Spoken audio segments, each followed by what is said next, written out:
Okay, everybody, it's about time for us to get started. Chester, that's your cue. So, about time for us to get started. So, this is kind of funny that it just timed out this way. This is not particularly what I planned, but tonight is on stewardship. And I had told Sewell that I want to do a sermon series on stewardship. Well, he put that down for this Sunday. So then I had to kind of go through and try to make sure that what we're covering tonight is not identical to what we're doing on Sunday. So if some of this feels familiar in about 3 days, then you know why. All right, but that's not how we planned it, but this is the slot that Sewell gave me. So when people ask how often I preach at Embry Hills, I tell them whenever Sewell tells me to. And that is the schedule. So we're going to do stewardship tonight, and I'll be following up more on Sunday morning. So on Sunday morning, what I'm going to focus on in the sermon is the heart behind our stewardship. I think of Matthew 6:21 about where your treasure is, there your heart is also. So I'm going to put that one up as far as some of my big ideas. Heart. But I'm not, you guys are welcome to, but I am not going to elaborate specifically on the heart side of things, since a lot of that I'm going to do on Sunday. But I want to start with this question. What are the big ideas from Scripture that shape your thinking about money? What are the big ideas from Scripture that shape your thinking about money? You saw in the handout that I did these 9 different ideas. You're welcome to pull something like that if that's genuinely one that is significant to you. But let's just start open-ended thinking. Let's just start the class thinking with this question. What big ideas from Scripture shape your thinking about money? Okay. I was going to say, everything we have in this world comes from God and belongs to God. Okay, so very good. So comes from and belongs to God. Somebody can shout one out. Ephesians 4 talks about not only let the thief no longer steal, but rather let him labor doing honest work with his own hands, so that he might have something to share with anyone in need. So not only working for yourself and for your family, but working for those who need it. Very good. Working so you can share with those in need. Proverbs 22:7, the borrower is slave to the lender. Proverbs 22:7.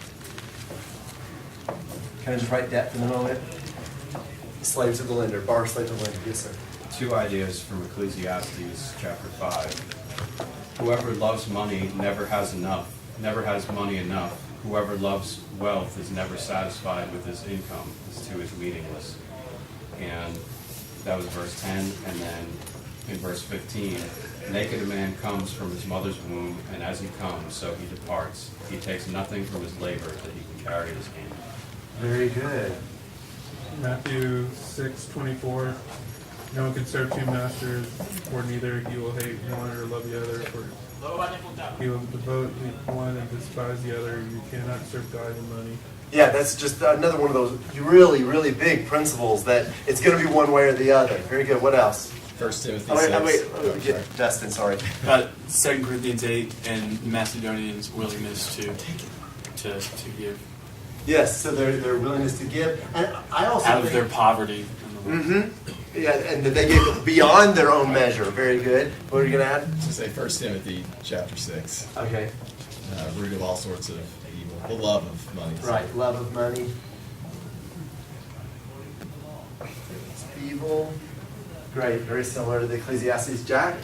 There's lots of passages about generosity, not just the minimum, being very generous. Proverbs 19:17. Whoever is generous to the poor lends to the Lord. And there's other passages about that. Does it lend to the Lord or lend to the poor? Whoever is generous to the poor lends to the Lord. Yeah, lends to the Lord. Very good. So concepts of generosity. Yes, Jason. Another thought from Ecclesiastes 5. Sorry. That's good. Ecclesiastes. Verse 19 talks about having wealth and being happy is a gift of, and being able to enjoy it is a gift of God. Yeah. There are proverbs that talk about that the wicked man saves up for the righteous. Yeah. But so to be able to enjoy it is actually a gift from the Lord. Very good. There's so many. So go through this exercise, and I'm not going to put it on the board, but go through this with me. Name the sins that are related to money. There's a bunch. Name the sin. What? Greed. Envy. Covetousness. Covetousness. Pride. Pride. Stealing? Stealing. Bribery. Selfishness. Yep. Or Selfishness, extortion. Usury. What? Usury. Yep, usury, charging outrageous interest. Then there's, like, as you start going through, the list gets longer and longer. God says a lot about money, and He doesn't address it purely to teach us, like, how to make wise investments. He says a lot about money because a lot of sins, right? The love of money is the root of all sorts of evil. A lot of sins come back to or are amplified by money. So we're talking about great men excel still more. That's been our theme from 1 Thessalonians chapter 4, verse 1. If we want to excel even more, then it really requires us to pay a lot of attention to what God says about money. The sermon on Sunday that deals with the heart, I'm kind of calling like Jesus heart surgery, where I just went through all the passages in Matthew, Mark, Luke, and John where Jesus is specifically dealing with money. Because He has to get to our hearts. If we don't deal with the heart side of things, we're never going to get the habit side of things right. So one big key to this that I did not put on your handout, I would love for you to write this word down. If you don't get it tonight, it's going to be repeated on Sunday. But the big word for me with my heart is awareness. Awareness. So if you're just walking through Home Depot, you are increasing your awareness of the tools you don't have. You're increasing your awareness of the brand new tile or the brand new carpet or the brand new French doors that you don't have. And as our awareness of what we don't have increases, then we just almost can't help but send money in that direction. And so if we want to get the heart right, I need to be more aware of what others don't have rather than what I don't have. Tracy and I came through a stage when we first bought our very first house. We're watching HGTV every night, and we're fixing up everything that we can, and we just had to stop. Like, we were just walking around home decor places for fun, and all it was doing was amplifying our awareness of what we didn't have. And your heart goes in such a better direction if you amplify your awareness of what orphans don't have, of what the poor don't have, of what a widow doesn't have, of what a brother or sister in Christ doesn't have. That's what we need to raise our awareness of, rather than scrolling through the internet or flipping through a magazine or something like that. So what can you think of, or what have you experienced in your own life that has helped raise your awareness of genuine needs so that you pay less attention to your personal wants? Have you had anything in your life that has helped raise awareness of genuine needs? Having children. Yes, it will. What do you mean by that one? Can you elaborate a little? Oh, they need before they're even born. Yeah. I called my brother and said, we're thinking of starting a family. What have you done in your budget? How much does it take? He said, it takes all of it. This is all of it. He said, if you have $2 left in your pocket, you'll see a cute little bow that you want to buy for her hair. It takes all of it. Yeah. So children, that'll raise awareness. Jack? Well, group meetings, and you could always find something in a group meeting, or just stand around the foyer in the back. Mm-hmm. When you see Danny, Somebody will grab you. talk to him, and he'll make you aware of some need. That's right. There are needs. So that'll raise awareness. What else for you guys? What else has raised your awareness, not of what you don't have, but what if someone else doesn't have? Yes? Traveling to like third world That's what I was- countries. Yeah. Any international travel? Yeah. And I think that's even more than raising awareness of what others don't have in those situations. It's probably even more about raising my awareness of what I don't really need. Uh-huh. So one definition I found of greed was continuing to pursue what you already have in excess of. I liked that. Continuing to pursue what you already have in excess of. So maybe I already have an excess of technology, but I'm pursuing more.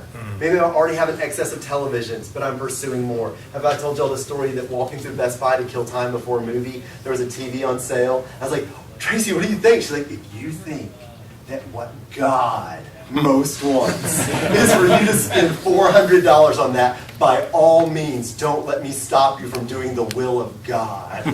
And so we left without the TV. Right? So these things that they raise, great life. They raise our awareness. Very good. Very good. So I listened to this podcast on Monday one time, and the speaker said this. He said, I try not to own anything that I would not let someone else borrow. I try not to own anything that I would not let someone else borrow. Because it was his way of reminding himself it wasn't really his in the first place. And to the very first point, it all comes from God. It all belongs to God. So if God is letting me borrow this SUV for the next few years, and really the bank is letting me borrow this SUV too, then why can't I let somebody else borrow it as well? It's not really mine. He tried not to own anything, but he wouldn't let someone else borrow. I thought that was a very interesting thing. It did cause him to buy a much older used SUV because he always had young men asking to borrow it to go camping. And he just couldn't stand the thought of them tracking all the mud into a brand new SUV. So that was something he played with. Yes, sir? What was the name of that podcast? And the I guy's have to name? find it. It was called Balanced. It's called Balanced. It's old. It's like 10 years old. But he tried not to own anything that he wouldn't let someone else borrow. All right, let's go to Luke chapter 3 for a minute. Luke chapter 3. I would like a volunteer to please read verse 11 through verse 14 to keep us moving. We've got these big ideas. I appreciate very much what you've put on our list. These are very important ideas for us to think about. But even when we know these verses and we have this concept, a lot of people, I would maybe even say all people or people from all walks of life, they end up messing up with their money. So in Luke chapter 3, verse 11 through 14, look at the three different groups that are described as having problems with their money. Luke 3, 11 to 14. Who wants to read that for us? Okay, Bill? He answered and said to them, He who has 2 tunics, let him give to him who has none, and he who has food, let him do likewise. Then tax collectors also came to be baptized, and he said to him, Teacher, what shall we do? And he said to them, Collect no more than what is appointed for you. Likewise, the soldiers asked him, saying, What shall we do? And so he said to them, Do not intimidate anyone or accuse falsely, and be content with your wages.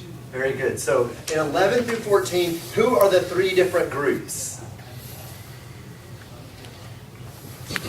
He who has none. Okay. Is that one group you had in mind? Let's see. Tax collectors. Well, so he's giving, I was thinking in verse 11, that I would call the crowd. He's telling the crowd, this is your instructions, right? The crowd, they need to learn that there is someone that has none, someone that's in desperate need. And the crowd needs to learn to show generosity there.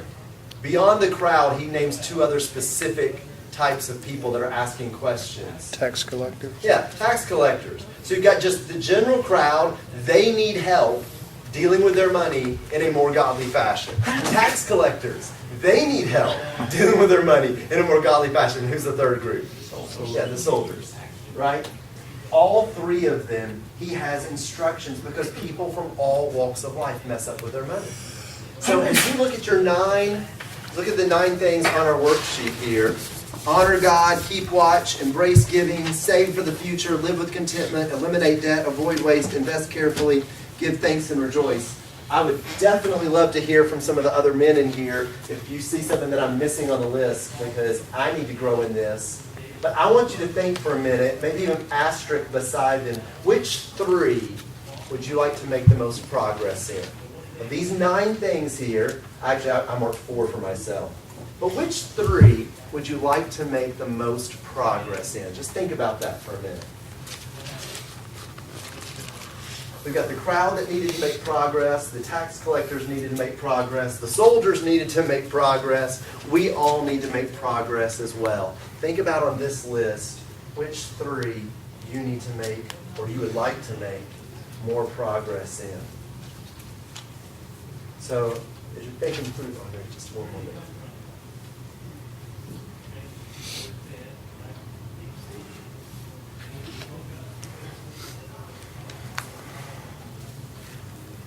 Which 3 would you like to make more progress in? The ones that immediately jumped out to me was I need to do a better job of keeping watch of making sure that not just the bank knows how much money I have, but that I actually know how much money I have. I need to do a better job of keeping watch. Save for what is coming. I just feel like braces and vehicles and college is all in the immediate future right now. I need to be doing a better job on that. Live with contentment. I think there's times that I'm still more aware of what I would like to have than I am aware of those genuine needs, and I want to shift my thinking there.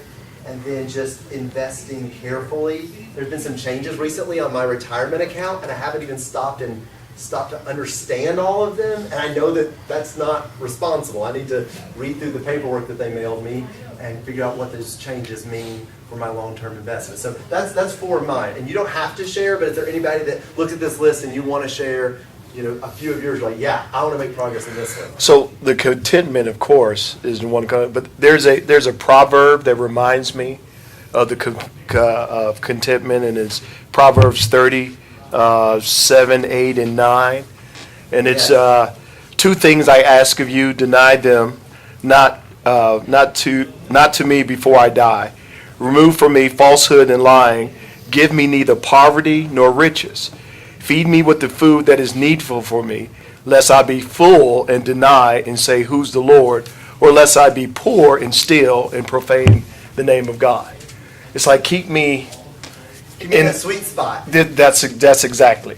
Because too much. I think I was talking to Chester the other day. We were talking about being being a millionaire. I said I don't know what I would turn into if I had $1 million. I said there's some people that they're fine until one of the things curse of the lottery winners. They have a thing, families intact, everything's good, and as soon as they get this money, divorce and all this crazy stuff, that things that you have access to, that if you didn't have the money or you wouldn't even worry about those things. Right. And not to the point that may cause you to do something illegal or just live in a way. Just give me that sweet spot right there. Keep me right there. Very good. Very good. What else? Anybody want to share one that you're like, yeah, I'd love to grow and improve in this one? Yes, Brent? I would say avoid waste. Okay. To me, until you actually make a budget for yourself, you're just like, how am I going through that much money and doing silly things like, I spent that much money on food? Right. I'm going out spending on food. It's just an incredible amount of waste you just spend every month. So I knew a young preacher, and the first part of his training program, the older preachers made him keep track of just what he was spending on hamburgers. Nothing else. Just what he was spending on hamburgers. At the end of the first month, he was appalled. And they were like, yeah, we saw your habits, and we never totaled it, but we saw the habits, and we knew you would be appalled. So yeah, avoiding waste is something that we want to work on. What else? Yes, Anthony. My list was very different from yours. I guess just first of all, just if you honor God with what you do, that a lot of these things will kind of fall in place. And it's, a lot of times we know that these things are from God, and I can't take it with me. But we're not really using the money like we're honoring God. We're not giving, and so just a better connection in day to day. The things that mortgage and things. They don't connect the dots, so we're how honoring God with what I'm doing. And then, in that last one there, these examples here of people that did have a lot, and they were very thankful for what they did and rejoiced in it. I think that's, that idea of gratitude that we talked to last time. We're honoring God for what we did, but we're also grateful for what He's given us. Which makes great bookends, right? Because if we honor God, then we're probably going to use it in a way that leads us to a place of being really grateful and really, really thankful for what we've been able to do there with what He's entrusted to us. Anybody else? Embrace giving is pops in my head. In James 2, the idea of the be warmed and filled Christian. When he looks at someone who needs something, he's like, man, I really hope you find it. Yeah, good luck with that. And then do nothing to actually take care of it. And I think sympathy can be crippling at times, where you have all this sympathy, but absolutely you don't actually do anything. No follow through. Yeah. Very good. Very good. We say that We judge others by their acts and ourselves by our thoughts, right? I meant to do that. I meant to get to that, are our intentions, right? I intended to do something there, but we never actually followed through. And how does that really look, and what does that really say? Very good. All right, well, let's back up, because I want to go through some of the questions that were actually on the worksheet. So back to honor God. What does it mean to honor God, not only in offerings, but in our care for all that He entrusts us? I think we all agree if we don't get that one right, we're going to fail in all the others. So what did you put for that? What does it really mean for us to be honoring God in our finances? I think we have to take ourselves out of that equation, because that's what money tends to lead us to do, especially on the spending part, maybe even on the income part, because we realize more income means I can spend more. I have more. Yeah. And it can easily draw us to be thinking about ourselves, and we find it very easy to justify buying things by saying, I'm going to use this boat to be a blessing to other people. And we know all boats are curses. You just want a friend with a boat. Yeah, that's there right. you go. There you go. You want a boat, guys. You want a friend with a boat. Yeah. And so, Jack disagrees. and so the inherent danger Yeah. is that we can rationalize an expense that really is self-centered. We have to ask ourselves, would my wife buy this? Would Sewell Hall buy this? It's a good question. You know, put that in that category, and I think we'll begin to question and think, maybe this really isn't the wisest thing. Excellent. So taking ourselves out of the equation and really looking who is actually being pleased with this purchase. Really important part of honoring God first. Yes, Jack? Ephesians 5:10, try to discern what's pleasing to the Lord. I mean, there's so much in the Bible about money. I mean, we could all sit here and just, we could fill the board with small texts and passages. And looking at the whole Bible, you know, because every minute of the day we're faced with some kind of money decision. We're working for money. We're, you know, trying to go from one account to another. We're giving. I mean, that's just how life works.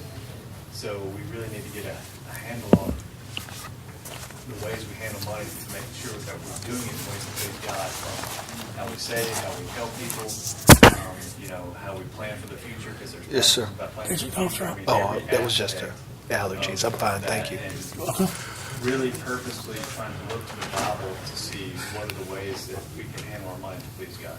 Very good. If you want it, I found online the PDF from Crown Financial with 2,350 money verses. So I can email you the PDF. And it's about the most comprehensive money verses that I have, 2,350 verses. And they break them down into a lot of categories. And some of the categories you start reading, you're like, yeah, but that also means this thing too. You know, so there's a lot of information from the Lord about this. I had a conversation with a friend back in Kentucky. It's like, I've got to do a better job managing my time and managing my finances. Like, that's our two things that God gives us that we have to steward over. And if we're not stewarding those things well, there's a high likelihood we're not stewarding our children well, or our talents well, or other things that are entrusted to us. So coming back to honor God. When you think about Psalm 24:1 and Proverbs 3:9 and 10, what's the big idea in those two passages? First fruits. Yes, giving first and giving the best, right? This idea that God is going to be the one that I honor by giving Him my best. Remember we talked about from the book of Malachi that they were bringing their lame animals and giving God, you know, this leftover garbage. It's like, no, I don't want to live that way. I want to make sure that God gets those things first. So Philip, Yes, illustrate that so that we understand what a first fruit is. What are you saying? You mean when I sit down and I write out my budget, I'm going to determine what I give to the Lord first? I mean, is that one way? Probably so. Maybe it's a rhetorical question. No, you're great. But think about, what does it truly mean that I am going to put, you know, I'm putting something first whether it's a budget or whether it's accepting a job promotion that might require more hours or additional travel. You know, what impact's that going to have on other people that are counting on me in other ways than bringing money home? Right. You know, so what does that mean? You know, Thank you for helping us dig a little deeper there. when I think of what that means to really make sure that I'm honoring Him, giving Him those first fruits, it is going to start with that monthly budget, that there's going to be an intentional plan, right? Because I'm not going to serve God haphazardly. And then I think about David saying, I'm not going to give something that costs me nothing. So I'm going to give it some level that is genuinely sacrificial, some level that I actually miss it. If you're not putting something in the tray on a weekly or monthly basis, whatever, that you miss, then you're probably doing it wrong. And then I think also we can see percentage-based giving is pleasing to the Lord all through the Scriptures. We're not bound by a 10% idea, but you've got percentage-based giving in the Old Testament, and then you've got the widow's 2 mites. What percentage was that? Oh. 100. So you don't have a lot of other things in between, but there is this concept of percentage-based giving, and I can remember my dad, when we were still young, saying, pick a percent that you are committed to, even when it's easy and even when it's hard. Pick that percent and try to stick to that with everything you can, that you've decided. And then I really have been impressed by some of the Christian leaders that I've heard of that have tried to increase that percent. Even if it's only by 0.0 whatever, but they've made it their intention to increase that percent throughout their life. I think that's really, really noble and really admirable. Coming back to this, how you honor God is to look at the whole pie and to say, I'm not trying to honor God with just the percent that goes to the basket. I'm trying to honor God with all of it. What does God most expect of me in what He's given me today? And to try to make sure that that's driving those decisions. What else did I have? And then if you don't love the giver more than the gift, you're not honoring God, right? You have to view Him as the giver and make sure that you do genuinely love Him, and that should be motivating that giving. Yeah, so I like what you said about the whole pie, not just what we actually give in the collection tray. Big time. But the whole pie. So what type of house I buy, is this going to honor God, glorify God? What type of transportation? Whatever expenses where I'm, in my mind, I'm justifying necessity. Because this part is mine. Exactly. Yeah. So that's the difficulty. Is this truly a necessity? But when I put everything, is this pleasing to God? Is this something truly God wants for me? Is this going to be a blessing to my family? Is this going to be a blessing to my brethren, to my neighbors, whoever? That should be dictating how I'm going to spend those. Spend that money. If we were in charge of a research center, or we were in charge of a children's hospital, and we were in charge of that budget, we would be making sure every dime we spent went to the mission of that hospital or went to the mission of that research center. And we are in charge of the things God has entrusted to us for the glorification of His name and His kingdom. And everything that I do should in some way serve that function. So I think that's a very big part of this. I just feel like there's so much wisdom in the room. I wrote this question at the very top of mine. What would you guys that are a little bit older than the rest of us, what would y'all share backwards? Some of you guys that are in here, that you've been doing that a lot longer than I have, what would you guys share back down with me and the other young men in this room that you wish you had figured out sooner? Or the things, and this is not boasting, but it's good to share with people things that you're glad you figured out or habits that you're glad you're created. I had an older man in Houston set me down, and there were way too many zeros after his numerical digits. But he just walked me through his stocks, his bonds, his mutual funds, like everything. And he just walked through and said, you have to be responsible with your money, because you cannot be one of those preachers that gets so old that he can't serve anymore, but he has nothing saved for his family. Like, you don't ever want to be a burden on local congregations. And he had a really great conversation. He had been offered $1 million for the next 52 weeks. If he would just stay one more year, they'd pay him $1 million. And he retired and walked away from it so that he could spend more time with his wife, who I think had Parkinson's. He said, you've got to be a good enough manager of your money that if your wife has Parkinson's, you could walk away from $1 million in order to spend that year with her. And I'll just never forget that. So I'm not asking you to tell the most amazing emotional story, but for some of you older guys, what would y'all pass back down to the next generation? I think one thing, if you follow what everybody else is doing, you're going to be stuck like everybody else. We have a program at work now about financial wellness, but the stats about how many people can't do their work because they're concerned about their finances. Just how am I going to pay the bills? We're talking about letting people get part of their paychecks, early because they can't wait to payday. And part of, there's people in bad situations, but a lot of it is people can't stop their spending, they can't stay on their budget, they have no self-control, and then they're, once you start, Dave Ramsey talks about that snowball, and it just will run you over, and you get in these, difficult situations, and it's really hard to get out of. So, like a city with no walls is the man that has no self-control. That'll be part of Sunday. That you can. You're open up to every attack, every problem, because there was no self-control in the first place. Yeah, can I springboard? Well, let me grab Rod and come back. Yeah, I think what I'm seeing now with younger folks, and I was guilty of it myself, is putting something back for retirement.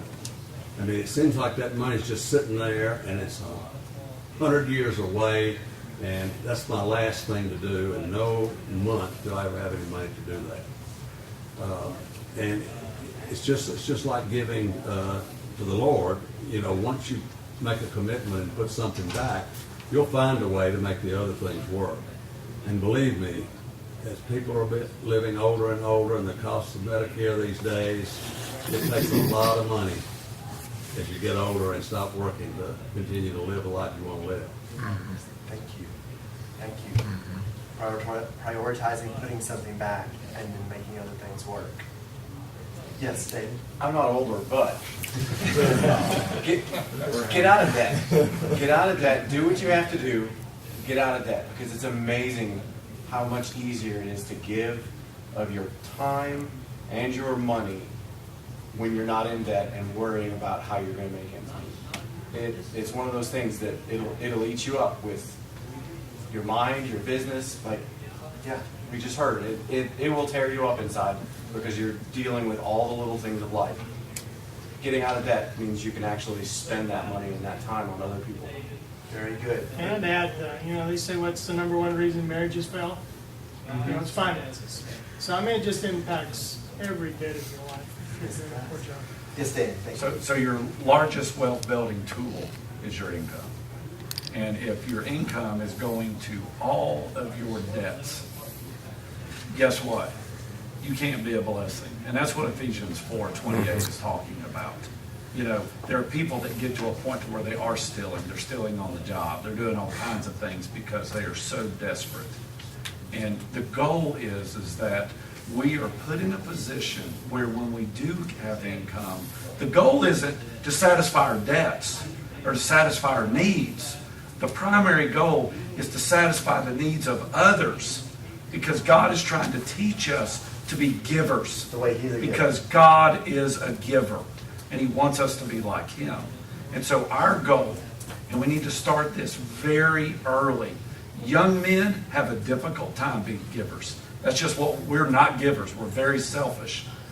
We've got to learn to be givers. That means delayed gratification. Stop borrowing money. If I can't pay cash for it, there's a good possibility I can't afford it. That's right. Highly likely. Yes, sir. I guess a combination of a few of these here to someone who is trying to figure out how to be a good steward. I guess honoring God by trusting Him and to be content with less. I mean, it's easy, like Danny said, to just think about, well, okay, let me go ahead and buy this now, and I can't really afford it. Just get in debt. And think about what I want and what will make me happy, but to trust that God, who is the giver, to provide for me, in all situations, and not be, you know, not be impatient about certain things. Just be patient and trust that God will bless you richly, and you can be content with what you do have. Well, let me springboard off of that. So if you noticed in Luke chapter 3, to the crowd, anyone with 2 shirts, share with the one who has none. To the tax collector, don't collect more than you're required. To the soldiers, don't extort, don't accuse people falsely, be content. Of all the errors that John the Baptist was pointing out, trying to get people ready for the kingdom, which is so interesting that they need to get their finances straight so they can be ready for the kingdom. He says the solution here is be content. So flip over to Philippians. It's hard to say. Philippians chapter 4. Look at verse 10 through 20 for a minute. And I want to talk about contentment, because contentment is still at the heart of this. This is from an old sermon I had from Kentucky. Contentment is a developed attitude of peace with our place in life regarding God's gifts as sufficient and God's assignments as appropriate. So it's being at peace with what God has entrusted to you at this stage. Whether it's 5 talents or 2 talents or 1 talent. If this is what He's given me, then I'm at peace with that. Because that's probably all, and through His wisdom it is, it's all you can handle at the moment. And it would be, like he said, it would be a curse to be given more than that. So it's peace with God's gifts as sufficient, God's assignment as appropriate. Christian contentment has nothing to do with insensitivity or inertia, but it has everything to do with Christian self-acceptance, especially God's sovereignty as it affects one's station, one's task, and resources. But Christian contentment allows room for aspiration and a concern for improvement. And you see that in Philippians 4. And he can be content in any situation, but he does know some situations that are better. Like he would say to the slave, if you can be free, then do that, because that's better. So contentment allows room for aspiration and improvement, a glad, trustful repose in God, and humble participation in His purposes, a state of mind and heart arising from a, quote, grace-induced awareness of God's goodness at the foundation of our life. We want to actually be content.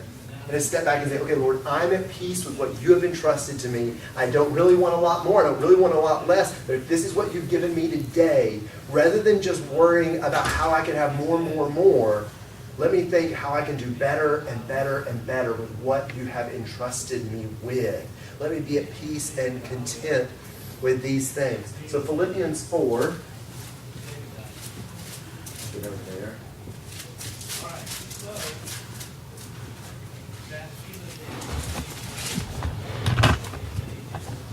Verse 11. Not that I speak from want, for I have learned to be content. We don't just wake up content. We have to learn to be content. So look at verse 12. How did he learn to be content based on verse 12?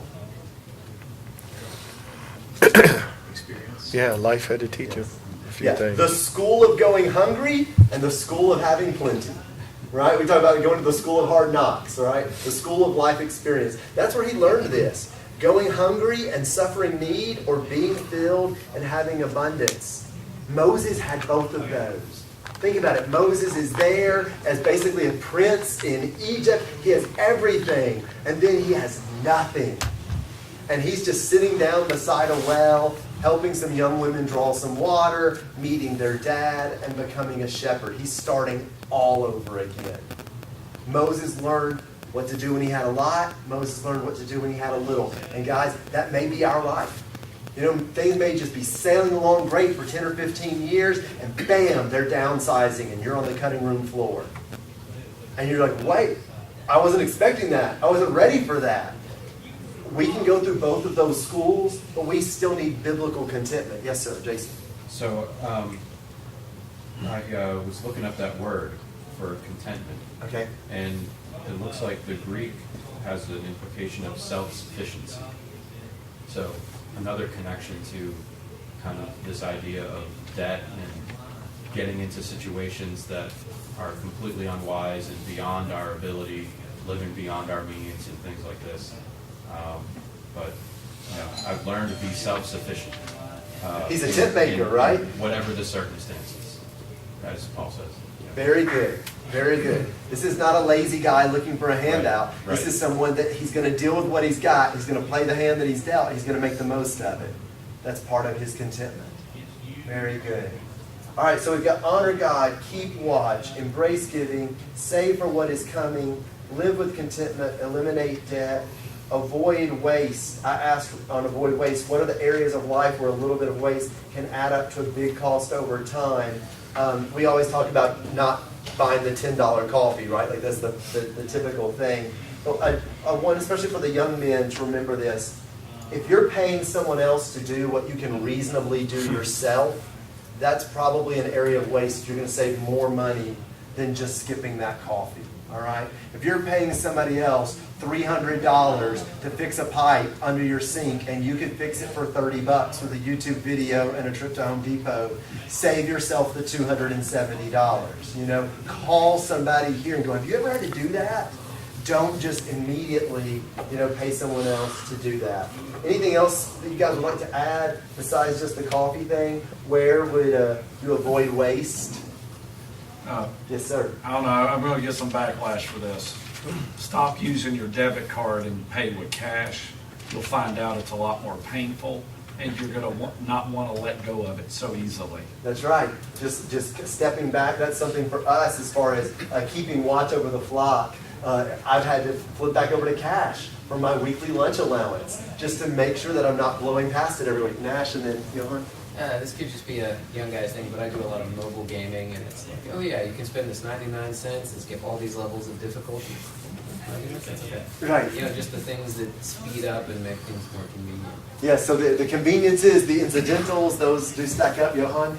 I was going to say that just waste and contentment can also be a product of geography, where you live, and generational too sometimes. But I was just thinking, like my parents, I use K-cup security. I think that's the biggest waste because I'm paying 30 cents for a K-cup, and it's like 6 cents if you just don't use K-cups, right?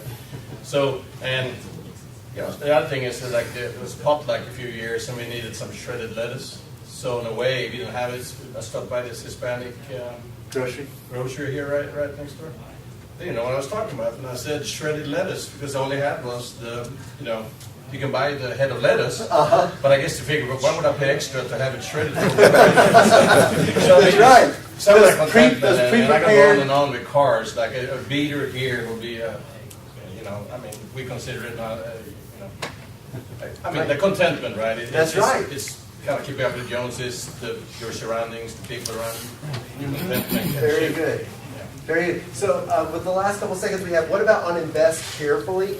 What goals do Christians actually have for their investment, right? Our goal is not just to be the most lazy person we can possibly get by with being. What are the honorable Christian goals we have for investments? Yes, Nash, and then Jason. Well, I think part of it is being careful with the investment, because if you say, all right, I'm going to invest a lot of money on this very risky stock, you're essentially gambling. And then you have to be careful, because are you content if you do buy something and it does go well? You make a lot of money, what are you going to do with the increase? So I think there's a really good balance and consideration on how you do that and how you use them. Okay, so being wise in the choice of the investments that you make, and then being willing to do something good with them if they do pay off. Hey, Jason? Mine's more of a question, and I'm curious about the wisdom in the room here, but I've been thinking kind of recently about that a lot of the goals around investing are retiring, which basically means like someday I'm going to stop working. And I wonder if that's really the most godly thought, or thought process of how about saving, investing, that like my goal is to stop working someday. Is that really like what our thought should be? There should be something better. Or should we still think like we're going to keep working in some way or whatever? Like I don't know. It's I think the answer to that is my goal should be to have more freedom and flexibility in investing my time in things that please God, right? And that would kind of be the goal there. It's not just so that I can spend every day at the golf course, but it's so that maybe I can do some golf because God wants us to enjoy the things He blesses us with, but also so that I can be out there filling some needs that previously I was unable to fill. And part of that is not, and then you're not being a burden. Again, we talked about that because if you didn't save up or anything, then you're going to be in need. Right. And you may be in a position at your age that it's hard to find the job and these things like that. So if you've invested something like that, then you will not be in need and again become a burden to someone. Yes, so that sense of lightening the load of others Right. is definitely responsible. Guys, I know this is a big topic. Thank you for sharing the class with me. And if anybody does want that 2,350 version, let me know and I will email you the PDF.